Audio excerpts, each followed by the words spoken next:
Cautious investigators will hesitate to challenge the common belief that Robert Blake was killed by lightning, or by some profound nervous shock derived from an electrical discharge. It is true that the window he faced was unbroken, but nature has shown herself capable of many freakish performances.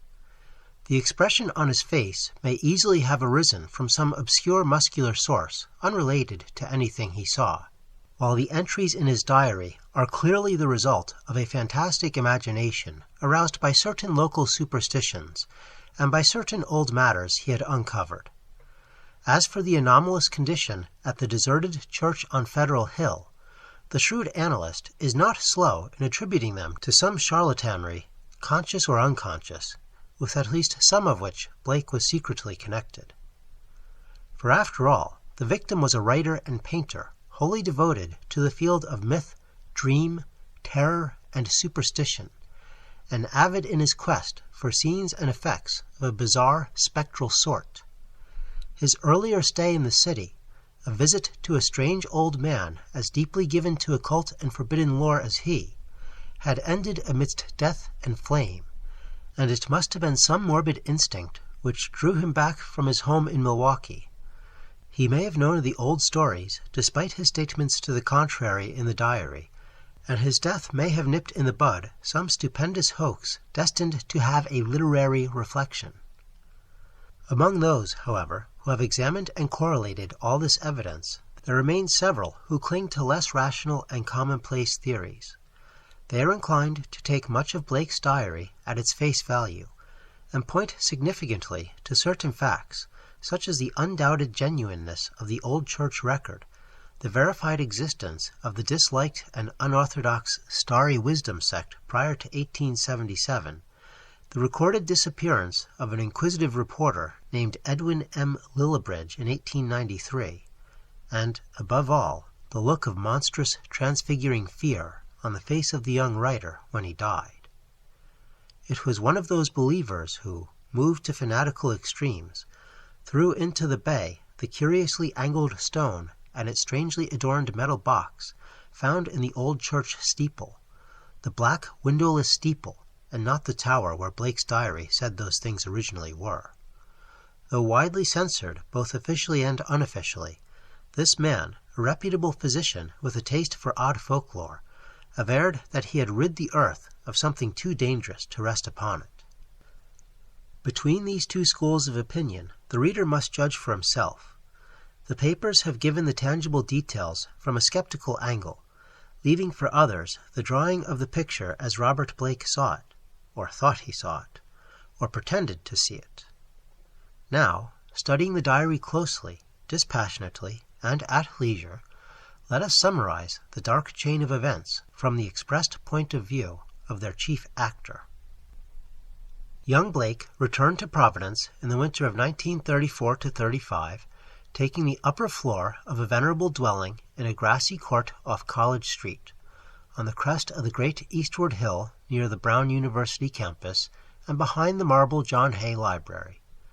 It was a cozy and fascinating place, in a little garden oasis of village-like antiquity, where huge, friendly cats sunned themselves atop a convenient shed. The square Georgian house had a monitor roof, classic doorway with fan carving, small-paned windows, and all the other earmarks of early 19th century workmanship. Inside were 6-paneled doors, wide floorboards, a curving colonial staircase, white Adam-period mantels, and a rear set of rooms 3 steps below the general level. Blake's study, a large southwest chamber, overlooked the front garden on one side, while its west windows, before one of which he had his desk, faced off from the brow of the hill and commanded a splendid view of the lower town's outspread roofs and of the mystical sunsets that flamed behind them. On the far horizon were the open countryside's purple slopes. Against these, some 2 miles away, rose the spectral hump of Federal Hill, bristling with huddled roofs and steeples, whose remote outlines wavered mysteriously, taking fantastic forms as the smoke of the city swirled up and enmeshed them. Blake had a curious sense that he was looking upon some unknown ethereal world, which might or might not vanish in dream if ever he tried to seek it out and enter it in person. Having sent home for most of his books, Blake bought some antique furniture suitable to his quarters and settled down to write and paint, living alone and attending to the simple housework himself. His studio was in a north attic room where the panes of the monitor roof furnished admirable lighting. During that first winter, he produced 5 of his best-known short stories: The Burrower Beneath, The Stairs in the Crypt, Shagai, In the Vale of Pnath, and The Feaster from the Stars, and painted 7 canvases, studies of nameless, unhuman monsters and profoundly alien, non-terrestrial landscapes. At sunset, he would often sit at his desk and gaze dreamily off at the outspread west, the dark towers of Memorial Hall just below, the Georgian Courthouse belfry, the lofty pinnacles of the downtown section, and that shimmering, spire-crowned mound in the distance whose unknown streets and labyrinthine gables so potently provoked his fancy. From his few local acquaintances, he learned that the far-off slope was a vast Italian quarter, though most of the houses were remnants of older Yankee and Irish days. Now and then he would train his field glasses on that spectral, unreachable world beyond the curling smoke, picking out individual roofs and chimneys and steeples, and speculating upon the bizarre and curious mysteries they might house. Even with optical aid, Federal Hill seemed somehow alien, half fabulous, and linked to the unreal, intangible marvels of Blake's own tales and pictures. The feeling would persist long after the hill had faded into the violet, lamp-starred twilight, and the courthouse floodlights and the red Industrial Trust beacon had blazed up to make the night grotesque. Of all the distant objects on Federal Hill, a certain huge, dark church most fascinated Blake. It stood out with especial distinctness at certain hours of the day, and at sunset the great tower and tapering steeple loomed blackly against the flaming sky. It seemed to rest on especially high ground, for the grimy facade and the obliquely seen north side with sloping roof and the tops of great pointed windows rose boldly above the tangle of surrounding ridgepoles and chimney-pots. Peculiarly grim and austere, it appeared to be built of stone, stained and weathered with the smoke and storms of a century and more. The style, so far as the glass could show, was the earliest experimental form of Gothic revival, which preceded the stately Upjohn period and held over some of the outlines and proportions of the Georgian age. Perhaps it was reared around 1810 or 1815. As months passed, Blake watched the far-off, forbidding structure with an oddly mounting interest. Since the vast windows were never lighted, he knew that it must be vacant. The longer he watched, the more his imagination worked, till at length he began to fancy curious things. He believed that a vague, singular aura of desolation hovered over the place, so that even the pigeons and swallows shunned its smoky eaves. Around the other towers and belfries his glass would reveal great flocks of birds, but here they never rested. At least, that is what he thought, and set down in his diary. He pointed the place out to several friends, but none of them had ever been on Federal Hill, or possessed the faintest notion of what the church was or had been. In the spring, a deep restlessness gripped Blake. He had begun his long-planned novel, based on a supposed survival of the witch cult in Maine, but was strangely unable to make progress with it. More and more he would sit at his westward window and gaze at the distant hill and the black, frowning steeple shunned by the birds. When the delicate leaves came out on the garden boughs, the world was filled with a new beauty, but Blake's restlessness was merely increased. It was then that he first thought of crossing the city and climbing bodily up that fabulous slope into the smoke-wreathed world of dream. Late in April, just before the aeon-shadowed Walpurgis time, Blake made his first trip into the unknown. Plodding through the endless downtown streets and the bleak, decayed squares beyond, he came finally upon the ascending avenue of century-worn steps, sagging Doric porches, and blear-paned cupolas which he felt must lead up to the long-known, unreachable world beyond the mists. There were dingy blue and white street signs which meant nothing to him, and presently he noted the strange dark faces of the drifting crowds and the foreign signs over curious shops in brown, decade-weathered buildings. Nowhere could he find any of the objects he had seen from afar, so that once more he half fancied that the federal hill of that distant view was a dream world never to be trod by living human feet. Now and then a battered church facade or crumbling spire came into sight, but never the blackened pile that he sought.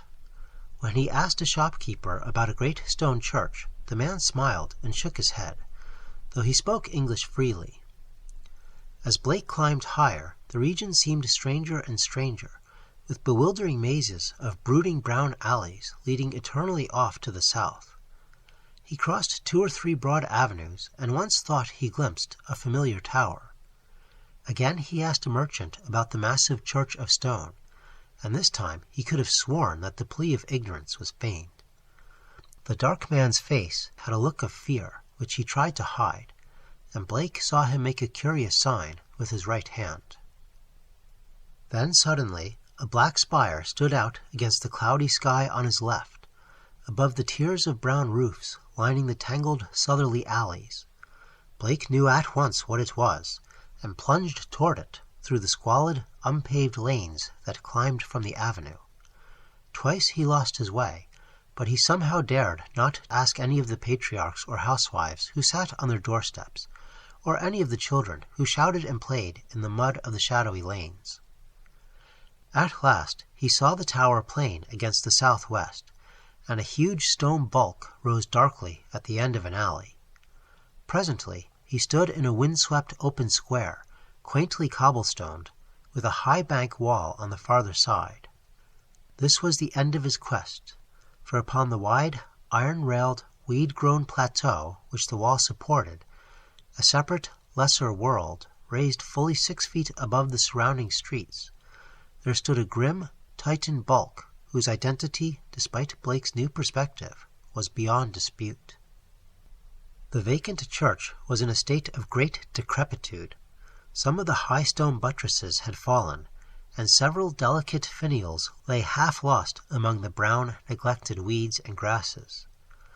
The sooty Gothic windows were largely unbroken, though many of the stone mullions were missing.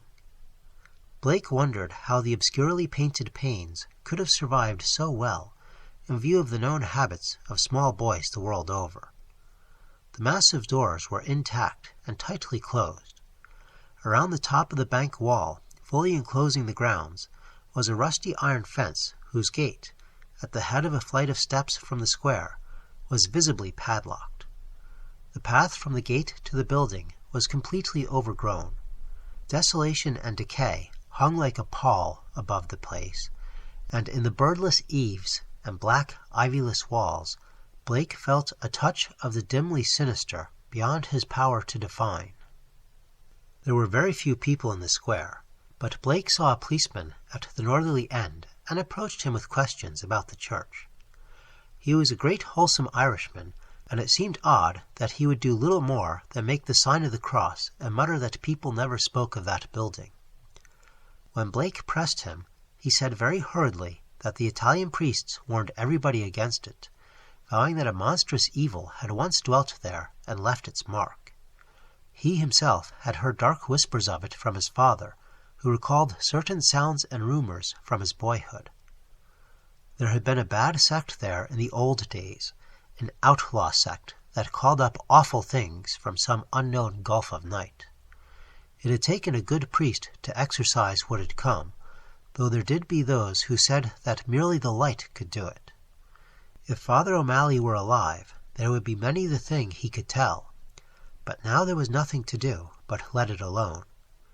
It hurt nobody now, and those that owned it were dead or far away.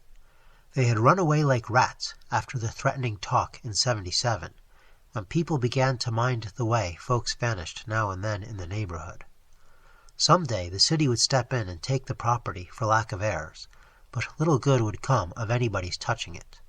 better it be left alone for the years to topple, lest things be stirred that ought to rest forever in their black abyss. After the policeman had gone, Blake stood staring at the sullen steepled pile. It excited him to find the structure seemed as sinister to others as to him, and he wondered what grain of truth might lie behind the old tales the bluecoat had repeated. Probably they were mere legends evoked by the evil look of the place, but even so, they were like a strange coming to life of one of his own stories. The afternoon sun came out from behind dispersing clouds, but seemed unable to light up the stained, sooty walls of the old temple that towered on its high plateau. It was odd that the green of spring had not touched the brown withered growths in the raised iron-fenced yard. Blake found himself edging nearer the raised area and examining the bank wall and rusted fence for possible avenues of ingress. There was a terrible lure about the blackened fane which was not to be resisted. The fence had no opening near the steps, but around on the north side were some missing bars. He could go up the steps and walk around on the narrow coping outside the fence till he came to the gap. If the people feared the place so wildly, he would encounter no interference. He was on the embankment and almost inside the fence before anyone noticed him. Then, looking down, he saw the few people in the square edging away and making the same sign with their right hands that the shopkeeper on the avenue had made. Several windows were slammed down, and a fat woman darted into the street and pulled some small children inside a rickety, unpainted house. The gap in the fence was very easy to pass through, and before long Blake found himself wading amidst the rotting, tangled growths of the deserted yard. Here and there the worn stump of a headstone told him that there had once been burials in this field, but that, he saw, must have been very long ago. The sheer bulk of the church was oppressive now that he was close to it, but he conquered his mood and approached to try the 3 great doors in the facade. All were securely locked, so he began a circuit of the Cyclopean building in quest of some minor and more penetrable opening. Even then, he could not be sure that he wished to enter the haunt of desertion and shadow, yet the pull of its strangeness dragged him on automatically. A yawning and unprotected cellar window in the rear furnished the needed aperture. Peering in, Blake saw a subterranean gulf of cobwebs and dust faintly litten by the western sun's filtered rays. Debris, old barrels, and ruined boxes and furniture of numerous sorts met his eye, though over everything lay a shroud of dust which softened all sharp outlines. The rusted remains of a hot-air furnace showed that the building had been used and kept in shape as late as mid-Victorian times. Acting almost without conscious initiative, Blake crawled through the window and let himself down to the dust-carpeted and debris-strewn concrete floor. The vaulted cellar was a vast one, without partitions, and in a corner far to the right, amid dense shadows, he saw a black archway evidently leading upstairs. He felt a peculiar sense of oppression at being actually within the great spectral building, but kept it in check as he cautiously scouted about, finding a still intact barrel amid the dust, and rolling it over to the window to provide for his exit. Then, bracing himself, he crossed the wide, cobweb-festooned space toward the arch.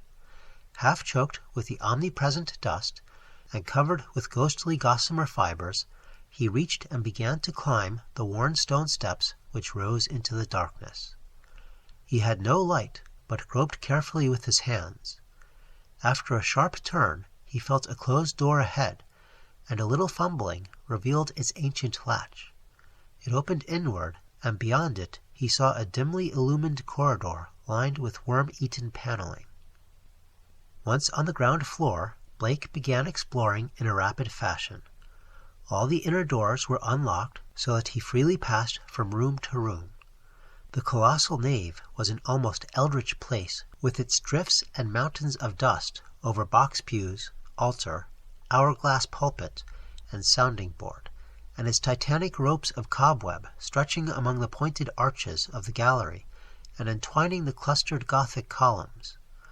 Over all this hushed desolation, played a hideous leaden light as the declining afternoon sun sent its rays through the strange, half-blackened panes of the great apsidal windows.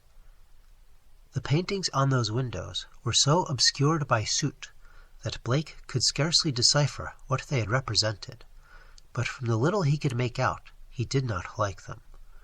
The designs were largely conventional, and his knowledge of obscure symbolism told him much concerning some of the ancient patterns. The few saints depicted bore expressions distinctly open to criticism, while one of the windows seemed to show merely a dark space with spirals of curious luminosity scattered about in it. Turning away from the windows, Blake noticed that the cobwebbed cross above the altar was not of the ordinary kind, but resembled the primordial Ankh, or crux ansata, of shadowy Egypt. In a rear vestry room beside the apse, Blake found a rotting desk and ceiling-high shelves of mildewed, disintegrating books. Here, for the first time, he received a positive shock of objective horror, for the titles of these books told him much. They were the black forbidden things which most sane people have never even heard of, or have heard of only in furtive, timorous whispers. The banned and dreaded repositories of equivocal secrets and immemorial formulae which have trickled down the stream of time from the days of man's youth, and the dim, fabulous days before man was. He had himself read many of them, a Latin version of the abhorred Necronomicon, the sinister Liber Ivonis, Cultus Escurs of Comte d'Erlay, the Unaussprechlichen Kulten of von Jons, and old Ludwig Prinz Hellish de Vermis Mysterious. But there were others he had known merely by reputation, or not at all.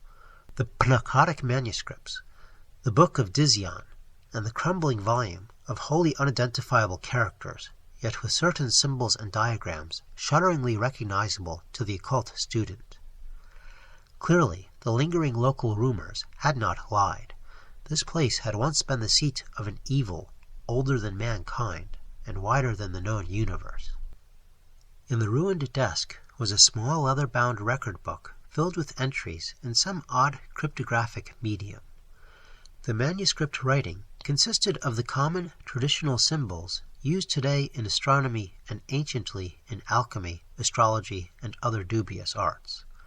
The devices of the sun, moon, planets, aspects, and zodiacal signs, here massed in solid pages of text, with divisions and paragraphings suggesting that each symbol answered to some alphabetical letter. In the hope of later solving the cryptogram, Blake bore off this volume in his coat pocket. Many of the great tomes on the shelves fascinated him unutterably, and he felt tempted to borrow them at some later time. He wondered how they could have remained undisturbed so long. Was he the first to conquer the clutching, pervasive fear which had for nearly 60 years protected this deserted place from visitors? Having now thoroughly explored the ground floor, Blake plowed again through the dust of the spectral nave to the front vestibule, where he had seen a door and staircase, presumably leading up to the blackened tower and steeple, objects so long familiar to him at a distance. The ascent was a choking experience, for dust lay thick, while the spiders had done their worst in this constricted place. The staircase was a spiral, with high, narrow wooden treads, and now and then Blake passed a clouded window looking dizzily out over the city. Though he had seen no ropes below, he expected to find a bell or peal of bells in the tower whose narrow, louver-boarded lancet windows his field-glass had studied so often. Here he was doomed to disappointment, for when he attained the top of the stairs, he found the tower chamber vacant of chimes and clearly devoted to vastly different purposes. The room, about 15 feet square, was faintly lighted by 4 lancet windows, one on each side, which were glazed within their screening of decayed louver boards.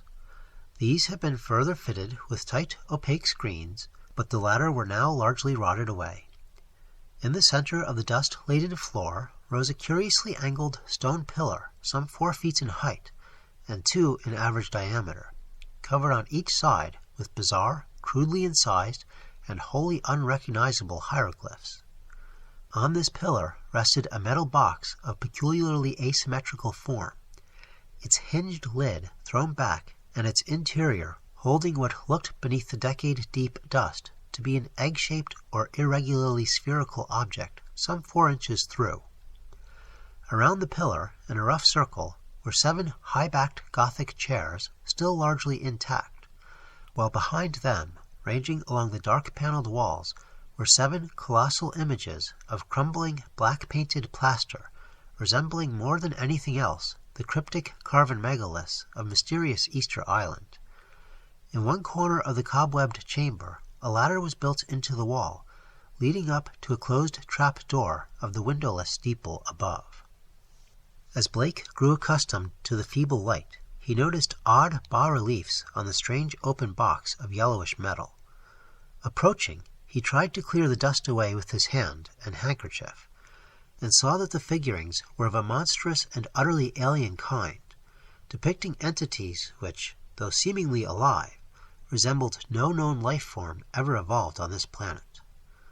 The 4-inch seeming sphere turned out to be a nearly black, red striated polyhedron with many irregular flat surfaces, either a very remarkable crystal of some sort, or an artificial object of carved and highly polished mineral matter. It did not touch the bottom of the box, but was held suspended by means of a metal band around its center, with 7 queerly designed supports extending horizontally to angles of the box's inner wall near the top. The stone, once exposed, exerted upon Blake an almost alarming fascination. He could scarcely tear his eyes from it, and as he looked at its glistening surfaces, he almost fancied it was transparent, with half-formed worlds of wonder within. Into his mind floated pictures of alien orbs with great stone towers, and other orbs with Titan mountains and no mark of life, and still remoter spaces where only a stirring in vague blackness told of the presence of consciousness and will. When he did look away, it was to notice a somewhat singular mound of dust in the far corner near the ladder to the steeple. Just why it took his attention he could not tell, but something in its contours carried a message to his unconscious mind. Plowing toward it, and brushing aside the hanging cobwebs as he went, he began to discern something grim about it. Hand and handkerchief soon revealed the truth, and Blake gasped with a baffling mixture of emotions. It was a human skeleton, and it must have been there for a very long time. The clothing was in shreds, but some buttons and fragments of cloth bespoke a man's gray suit. There were other bits of evidence: shoes, metal clasps, huge buttons for round cuffs, a stick-pin of bygone pattern, a reporter's badge with the name of the old Providence telegram, and a crumbling leather pocketbook. Blake examined the latter with care, finding within it several bills of antiquated issue, a celluloid advertising calendar for 1893, some cards with the name Edwin M. Lillibridge, and a paper covered with penciled memoranda. This paper held much of a puzzling nature, and Blake read it carefully at the dim westward window. Its disjointed text included such phrases as the following: Professor Enoch Bowen, home from Egypt, May 1844, buys old Free Will Church in July. His archaeological work and studies in occult well known. Dr. Drown of Fourth Baptist warns against starry wisdom in sermon December 29, 1844. Congregation 97 by end of 45. 1846. 3 disappearances. First mention of shining trapezohedron. 7 disappearances. 1848. Stories of blood sacrifice begin. Investigation 1853. Comes to nothing. Stories of sounds. Father O'Malley tells of devil worship with box found in great Egyptian ruins. Says they call up something that can't exist in light. Flees a little light and banished by strong light. Then has to be summoned again. Probably got this from deathbed confession of Francis X. Feeney, who had joined Starry Wisdom in 49. These people say the shining trapezohedron shows them heaven and other worlds, and that the haunter of the dark tells them secrets in some way. Story of Orrin B. Eddy, 1857. They call it up by gazing at the crystal and have a secret language of their own. 200 or more in congregation, 1863. Exclusive of men at front. Irish boys mob church in 1869 after Patrick Reagan's disappearance. Veiled article in J, March 14, 72, but people don't talk about it. 6 disappearances, 1876. Secret committee calls on Mayor Doyle. Action promised, February 1877. Church closes in April. Gang, Federal Hill Boys, threaten doctor and vestryman in May. 181 persons leave city before end of 77. Mention no names. Ghost stories begin around 1880. Try to ascertain truth of report that no human being has entered church since 1877. Ask Lanigan for photograph of place taken 1851. Restoring the paper to the pocketbook and placing the latter in his coat, Blake turned to look down at the skeleton in the dust. The implications of the notes were clear, and there could be no doubt but that this man had come to the deserted edifice 42 years before in quest of a newspaper sensation which no one else had been bold enough to attempt. Perhaps no one else had known of his plan, who could tell, but he had never returned to his paper. Had some bravely suppressed fear risen to overcome him and bring on sudden heart failure? Blake stooped over the gleaming bones and noted their peculiar state. Some of them were badly scattered, and a few seemed oddly dissolved at the ends. Others were strangely yellowed, with vague suggestions of charring. This charring extended to some of the fragments of clothing. The skull was in a very peculiar state, stained yellow and with a charred aperture in the top as if some powerful acid had eaten through the solid bone. What had happened to the skeleton during its 4 decades of silent entombment, here Blake could not imagine. Before he realized it, he was looking at the stone again, and letting its curious influence call up a nebulous pageantry in his mind. He saw processions of robed, hooded figures whose outlines were not human, and looked on endless leagues of desert lined with carved, sky-reaching monoliths. He saw towers and walls in nighted depths under the sea, and vortices of space where wisps of black mist floated before thin shimmerings of cold purple haze. And beyond all else, he glimpsed an infinite gulf of darkness, where solid and semi-solid forms were known only by their windy stirrings, and cloudy patterns of force seemed to superimpose order on chaos, and hold forth a key to all the paradoxes and arcana of the worlds we know. Then, all at once, the spell was broken by an access of gnawing, indeterminate panic fear. Blake choked and turned away from the stone, conscious of some formless alien presence close to him and watching him with horrible intentness. He felt entangled with something which was not in the stone, but which had looked through it at him, something which would ceaselessly follow him with a cognition that was not physical sight. Plainly, the place was getting on his nerves. As well it might, in view of his gruesome find. The light was waning too, and since he had no illuminant with him, he knew he would have to be leaving soon. It was then, in the gathering twilight, that he thought he saw a faint trace of luminosity in the crazily angled stone. He had tried to look away from it, but some obscure compulsion drew his eyes back. Was there a subtle phosphorescence of radioactivity about the thing? What was it that the dead man's notes had said concerning the shining trapezohedron? What, anyway, was this abandoned lair of cosmic evil?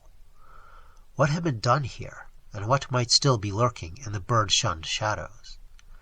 It seemed now as if an elusive touch of fetor had arisen somewhere close by, though its source was not apparent. Blake seized the cover of the long open box and snapped it down.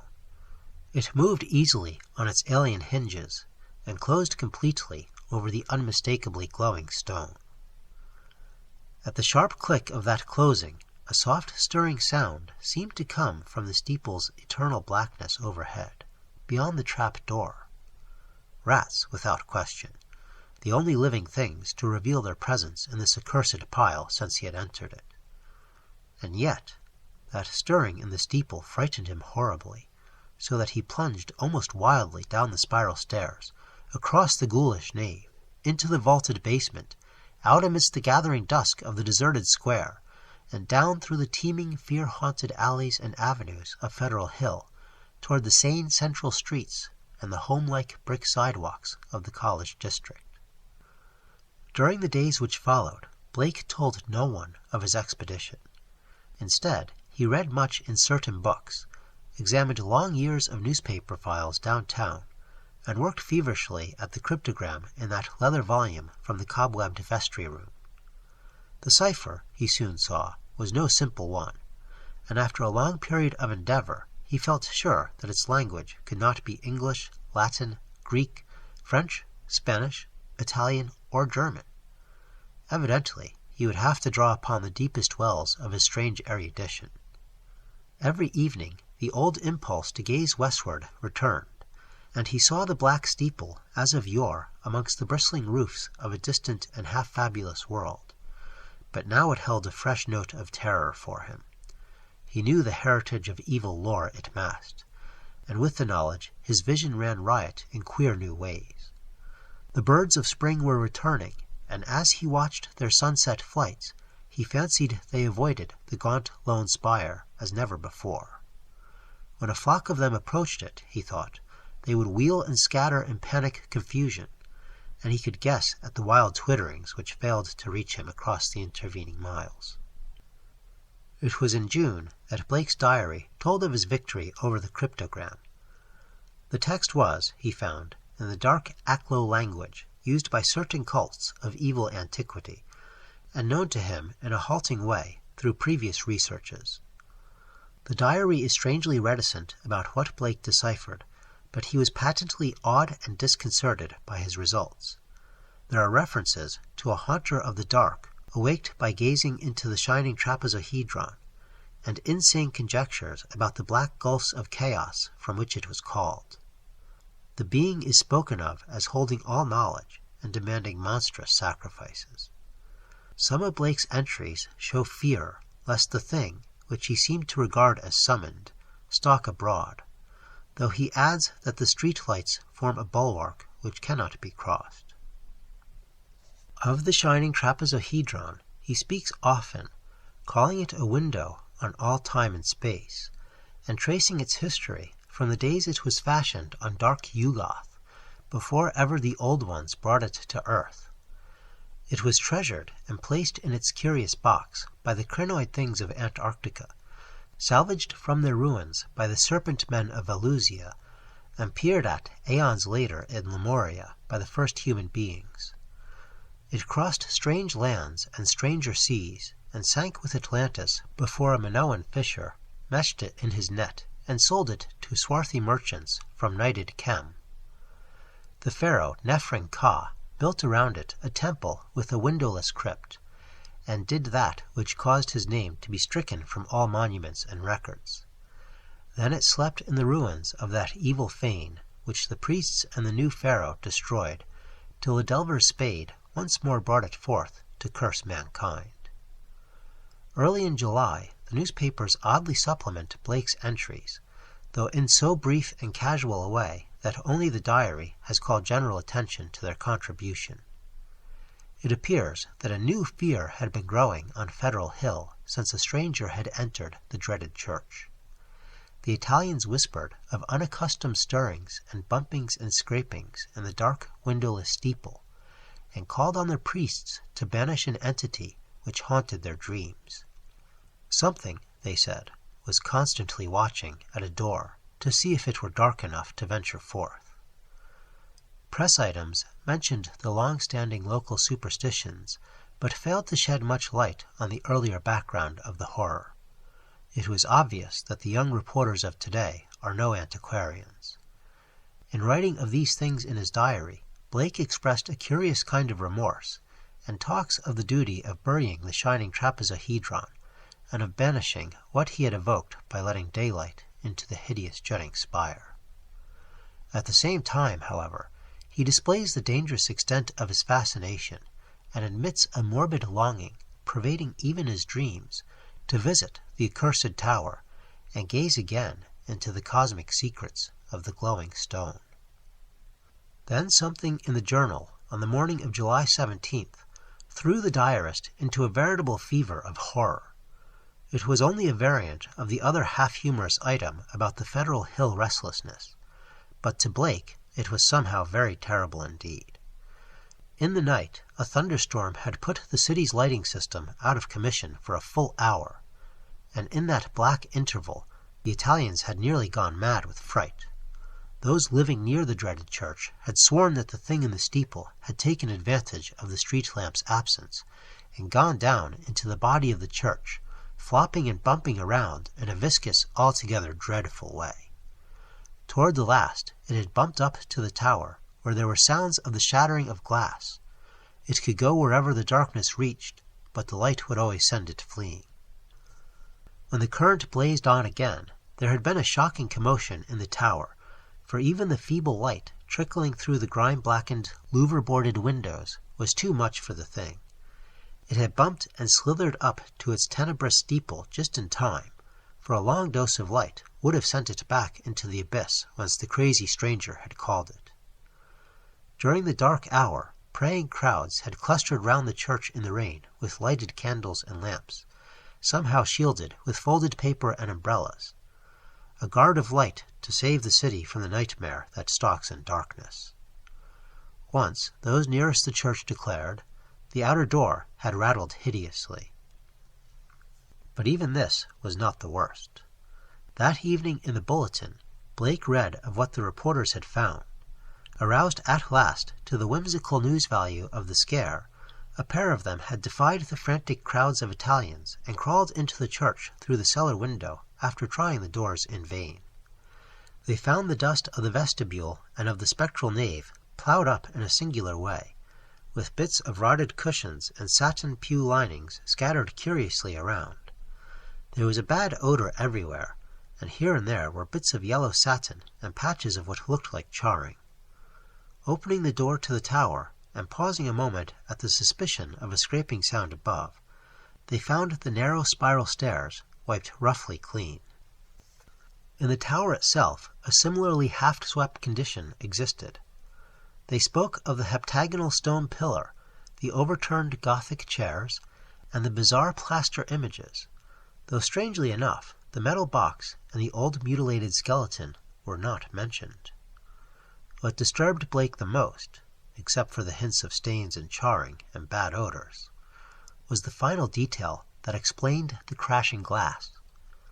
Every one of the tower's lancet windows was broken, and two of them had been darkened in a crude and hurried way by the stuffing of satin pew linings and cushion horsehair into the spaces between the slanting exterior louver boards. More satin fragments and bunches of horsehair lay scattered around the newly swept floor, as if someone had been interrupted in the act of restoring the tower to the absolute blackness of its tightly curtained days. Yellowish stains and charred patches were found on the ladder to the windowless spire, but when a reporter climbed up, opened the horizontally sliding trap door, and shot a feeble flashlight beam into the black and strangely fetid space, he saw nothing but darkness, and a heterogeneous litter of shapeless fragments near the aperture. The verdict, of course, was charlatanry. Somebody had played a joke on the superstitious hill-dwellers, or else some fanatic had striven to bolster up their fears for their own supposed good. Or perhaps some of the younger and more sophisticated dwellers had staged an elaborate hoax on the outside world. There was an amusing aftermath when the police sent an officer to verify the reports. 3 men in succession found ways of evading the assignment, and the 4th went very reluctantly and returned very soon without adding to the account given by the reporters. From this point onward, Blake's diary shows a mounting tide of insidious horror and nervous apprehension. He upbraids himself for not doing something, and speculates wildly on the consequences of another electrical breakdown. It has been verified that on 3 occasions during thunderstorms, he telephoned the electric light company in a frantic vein and asked that desperate precautions against a lapse of power be taken. Now and then his entries show concern over the failure of the reporters to find the metal box and stone and the strangely marred old skeleton when they explored the shadowy tower room. He assumed that these things had been removed. Whither and by whom or what, he could only guess. But his worst fears concerned himself and the kind of unholy rapport he felt to exist between his mind and that lurking horror in the distant steeple, that monstrous thing of night which his rashness had called out of the ultimate black spaces. He seemed to feel a constant tugging at his will, and callers of that period remember how he would sit abstractedly at his desk and stare out of the west window at that far-off, spire-bristling mound beyond the swirling smoke of the city. His entries dwell monotonously on certain terrible dreams and of a strengthening of the unholy rapport in his sleep. There is mention of a night when he awaked to find himself fully dressed, outdoors, and headed automatically down College Hill toward the west. Again and again he dwells on the fact that the thing in the steeple knows where to find him. The week following July 30th is recalled as the time of Blake's partial breakdown. He did not dress and ordered all his food by telephone. Visitors remarked the cords he kept near his bed, and he said that sleepwalking had forced him to bind his ankles every night with knots which would probably hold or else waken him with the labor of untying. In his diary, he told of the hideous experience which had brought the collapse. After retiring on the night of the 30th, he had suddenly found himself groping about in an almost black space.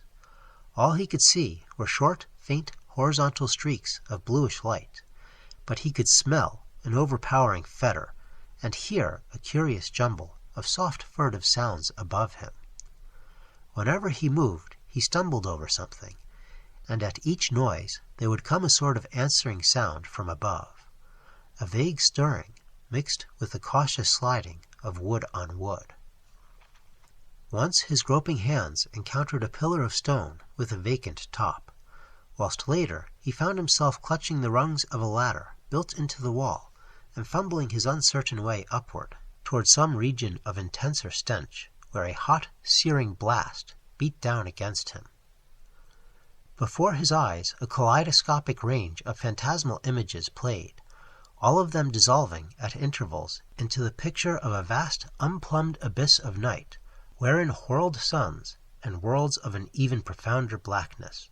He thought of the ancient legends of ultimate chaos, at whose center sprawls the blind idiot god Azathoth, lord of all things, encircled by his flopping horde of mindless and amorphous dancers, and lulled by the thin monotonous piping of a demonic flute held in nameless paws. Then a sharp report from the outer world broke through his stupor and roused him to the unutterable horror of his position. What it was he never knew. Perhaps it was some belated peal from the fireworks heard all summer on Federal Hill, as the dwellers hail their various patron saints, or the saints of their native villages in Italy. In any event, he shrieked aloud, dropped frantically from the ladder, and stumbled blindly across the obstructed floor of an almost lightless chamber that encompassed him. He knew instantly where he was, and plunged recklessly down the narrow spiral staircase, tripping and bruising himself at every turn. There was a nightmare flight through a vast cobweb nave whose ghostly arches reached up to realms of leering shadow, a sightless scramble through a littered basement, a climb to regions of air and streetlights outside, and a mad racing down a spectral hill of gibbering gables across a grim, silent city of tall black towers, and up the steep eastward precipice to his own ancient door. On regaining consciousness in the morning, he found himself lying on his study floor, fully dressed. Dirt and cobwebs covered him, and every inch of his body seemed sore and bruised. When he faced the mirror, he saw that his hair was badly scorched, while a trace of strange, evil odor seemed to cling to his upper outer clothing. It was then that his nerves broke down. Thereafter, lounging exhaustedly about in a dressing gown, he did little but stare from his west window, shiver at the threat of thunder, and make wild entries into his diary. The great storm broke just before midnight on August 8th. Lightning struck repeatedly in all parts of the city, and 2 remarkable fireballs were reported. The rain was torrential, while a constant fusillade of thunder brought sleeplessness to thousands. Blake was utterly frantic in his fear for the lightning system, and tried to telephone the company around 1 a.m., though by that time service had been temporarily cut off in the interest of safety. He recorded everything in his diary, the large, nervous, and often undecipherable hieroglyphs telling their own story of growing frenzy and despair, and of entries scrawled blindly in the dark. He had to keep the house dark in order to see out the window, and it appears that most of his time was spent at his desk, peering anxiously through the rain across the glistening miles of downtown roofs, at the constellation of distant lights marking Federal Hill. Now and then he would fumblingly make an entry in his diary, so that detached phrases such as "the lights must not go," "it knows where I am," "I must destroy it," and "it is calling to me, but perhaps it means no injury this time," are found scattered down 2 of the pages. Then the lights went out all over the city. It happened at 2:12 a.m., according to the Powerhouse records, but Blake's diary gives no indication of the time. The entry is merely, "Lights out, God help me." On Federal Hill there were watchers as anxious as he, and rain-soaked knots of men paraded the square and alleys around the evil church, with umbrella-shaded candles, electric flashlights, oil lanterns, crucifixes, and obscure charms of the many sorts common to southern Italy. They blessed each flash of lightning and made cryptical signs of fear with their right hands when a turn in the storm caused the flashes to lessen and finally to cease altogether. A rising wind blew out most of the candles, so that the scene grew threateningly dark. Someone roused Father Merluzzo of Spiritu Santo Church, and he hastened to the dismal square to pronounce whatever helpful syllables he could. Of the restless and curious sounds in the blackened tower there could be no doubt whatever. For what happened at 2:35, we have the testimony of the priest, a young, intelligent, and well-educated person, of Patrolman William J. Monahan of the Central Station, an officer of the highest reliability who had paused at that part of his beat to inspect the crowd, and of most of the 78 men who had gathered around the church's high bank wall, especially those in the square where the eastward facade was visible. Of course, there was nothing which can be proved as being outside the order of nature. The possible causes of such an event are many. No one can speak with certainty of the obscure chemical processes arising in a vast, ancient, ill-aired, and long-deserted building of heterogeneous contents. Mephitic vapors, spontaneous combustion, pressure of gases born of long decay, any one of a numberless phenomena might be responsible. And then, of course, the factor of conscious charlatanry can by no means be excluded. The thing was really quite simple in itself, and covered less than 3 minutes of actual time. Father Merluzzo, always a precise man, looked at his watch repeatedly. It started with a definite swelling of the dull fumbling sounds inside the black tower. There had for some time been a vague exhalation of strange evil odors from the church, and this had now become emphatic and offensive. Then, at last, there was a sound of splintering wood, and a large heavy object crashed down in the yard beneath the frowning easterly facade. The tower was invisible now that the candles would not burn, but as the object neared the ground, the people knew that it was the smoke-grimed louver boarding of the tower's east window.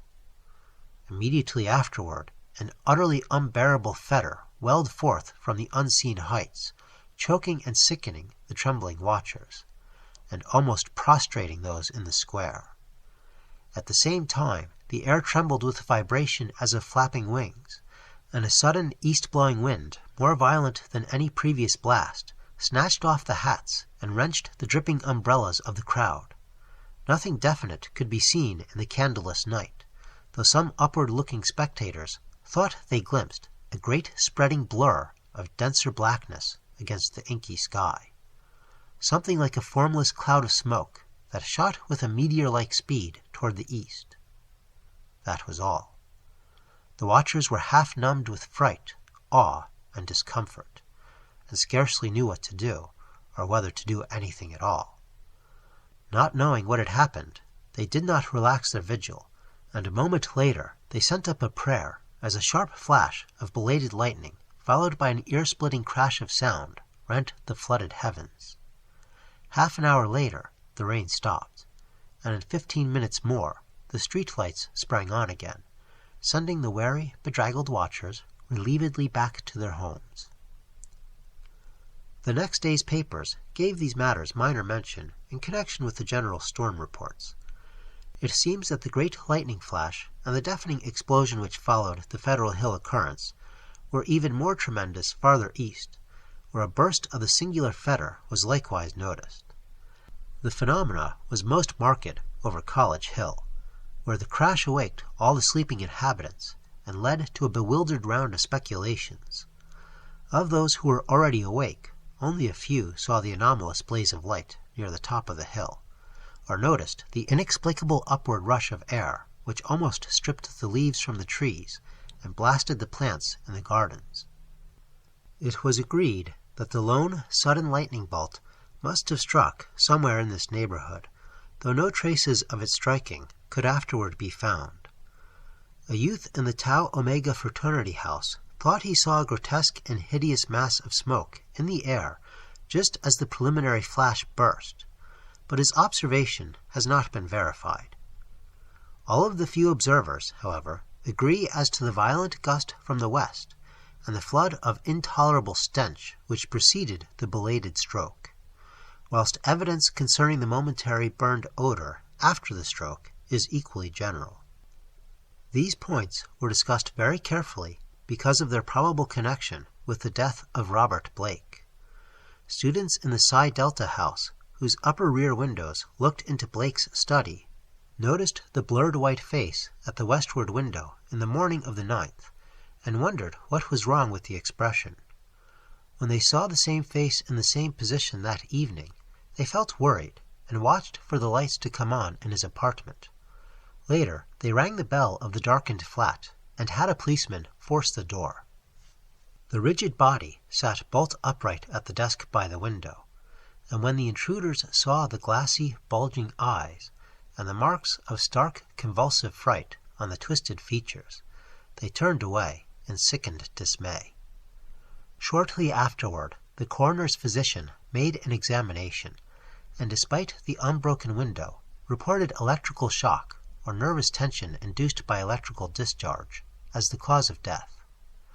The hideous expression he ignored altogether, deeming it a not improbable result of the profound shock as experienced by a person of such abnormal imagination and unbalanced emotions. He deduced these latter qualities from the books, paintings, and manuscripts found in the apartment, and from the blindly scrawled entries in the diary on the desk. Blake had prolonged his frenzied jottings to the last, and the broken-pointed pencil was found clutched in his spasmodically contracted right hand.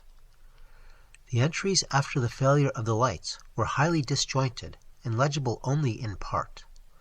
From them, certain investigators have drawn conclusions differing greatly from the materialistic official verdict, but such speculations have little chance for belief among the conservative. The case of these imaginative theorists has not been helped by the action of superstitious Dr. Dexter, who threw the curious box, an angled stone, an object certainly self-luminous as seen in the black windowless steeple where it was found, into the deepest channel of the Narragansett Bay. Excessive imagination and neurotic unbalance on Blake's part, aggravated by knowledge of the evil bygone cult whose startling traces he had uncovered, form the dominant interpretation given to those final, frenzied jottings. These are the entries, or all that can be made of them. Lights still out. Must be 5 minutes now. Everything depends on lightning. Yadeth grant it will keep up. Some influence seems beating through it. Rain and thunder and wind deafen. The thing is taking hold of my mind. Trouble with memory. I see things I never knew before. Other worlds and other galaxies. Dark. The lightning seems dark, and the darkness seems light. It cannot be the real hill and church that I see in the pitch darkness. Must be retinal impressions left by flashes. Heaven grant the Italians are out there with their candles if the lightning stops. What am I afraid of? Is it not an avatar of Nyarlathotep, who in antique and shadowy Chem even took the form of man? I remember Yuggoth, and more distant Shagai, and the ultimate void of the black planets. The long, winging flight through the void cannot cross the universe of light, recreated by the thoughts caught in the shining trapezohedron. Send it through the horrible abysses of radiance. My name is Blake, Robert Harrison Blake, of 620 East Knapp Street, Milwaukee, Wisconsin. I am on this planet. Azathoth have mercy. The lightning no longer flashes. Horrible! I can see everything with a monstrous sense that is not sight. Light is dark, and dark is light. Those people on the hill, guard, candles and charms, they're priests. Sense of distance gone. Far is near, and near is far. No light, no glass. See that steeple, that tower, window. Can hear, Roderick Usher, am mad or going mad. The thing is stirring and fumbling in the tower. I am it, and it is I. I want to get out, must get out and unify the forces. It knows where I am. I am Robert Blake, but I see the tower in the dark. There is a monstrous odor, senses transfigured, boarding at that tower window, cracking and giving way. Ya, Nagai, Ig. I see it, coming here. Hell wind, Titan blur, black wings.